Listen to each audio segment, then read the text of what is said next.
বাঁকুড়ায় হরিণে খাচ্ছে ওআরএস, হরিণের জন্য বিশেষ ব্যবস্থা বন দপ্তরের। চলতি গ্রীষ্মের মরশুমে হরিণদের পুষ্টিকর খাবার সরবরাহে উদ্যোগী বন দপ্তর। প্রতিদিন নিয়ম করে দুবার বাঁকুড়ায় মুকুটমণিপুর জলাধার সংলগ্ন বনপুকুরিয়া ডিয়ার পার্কে থাকা হরিণদের প্রয়োজনীয় খাবারের ব্যবস্থা করা হয়েছে। খাবারের মধ্যে থাকছে ওআরএস, বিট নুন এবং অন্যান্য পুষ্টিকর খাবার দাবার। থাকছে ছোলা, গুড়, গ্লুকন্ডি ও তরমুজ, শশা। পুষ্ট এসটা কি কি খাবার দেয়া হয়? মানে গমের ভুসি দেওয়া হয়, বিট লবণ, ছোলা ভিজা, এবার গুড় ওটার সাথে মিক্স করা হয়, যেটা বিট লবণটা। আর এই সময়টাতে তরমুজ, খিরাই আর গ্লুকন ডির জল দেওয়া হচ্ছে, এগুলোর মধ্যে এখন খাবার দেওয়া হয়। আর বিভিন্ন গাছের পাতা এখন কিছু কিছু হয়েছে নতুন, সেগুলো কেটে দেওয়া হচ্ছে।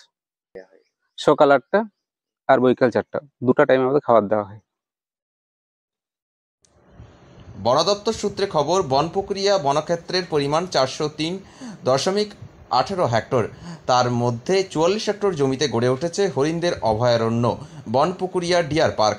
বর্তমানে এখানে 88টি হরিণ রয়েছে। পর্যাপ্ত জল ছাড়াও প্রতিদিন সকাল ও বিকেলে পুষ্টিকর খাবার দেওয়া হচ্ছে। এমনকি মুকুটমণিপুর বেড়াতে আসা পর্যটকদের অন্যতম গন্তব্যও এখন এই ডিয়ার পার্ক বলে জানান তারা। জল আমাদের এখানে পুকুর রয়েছে, আমরা সাবমার্সালের সাইড থেকে আমরা সামনে এই জলটা দিই। আবার আমাদের ভেতরে পুকুর আছে, সেখানটা মোটামুটি আমরা জল ভর্তি করে রেখেছি। সেক্টর ব্যারিকেড করা আছে, 44 সেক্টর। ওতে কি কি এখানে থাকে? এখানে আমাদের ওই হরিণ আছে, আর এই জন্তু জানোয়ার বলতে এই সামাতে পারে না, পুরোটা ব্যারিকেড করা আছে। বাইরে বংশধর আছে, এর বেরিয়ার বাইরে কি আছে। খুব খুব মানে একটা সময় যে এইগুলো দাঁড়ানোর মানে জায়গা থাকেনি, এতটাই পর্যটক আছে এখানে।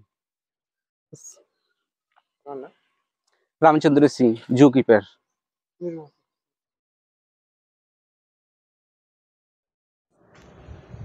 বাঁকুড়ার মুকুটমণিপুর এলে পেয়ে যাবেন নীল জলে নৌকা বিহার করার আনন্দ, সঙ্গে deer park, Musafirana view point এবং দেবাদিদেব মহাদেবের দর্শন।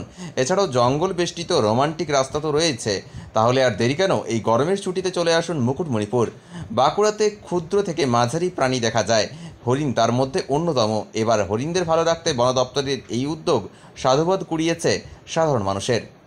বাঁকুড়া থেকে নীলাঞ্জন ব্যানার্জি, নিউজ 18 লোকাল।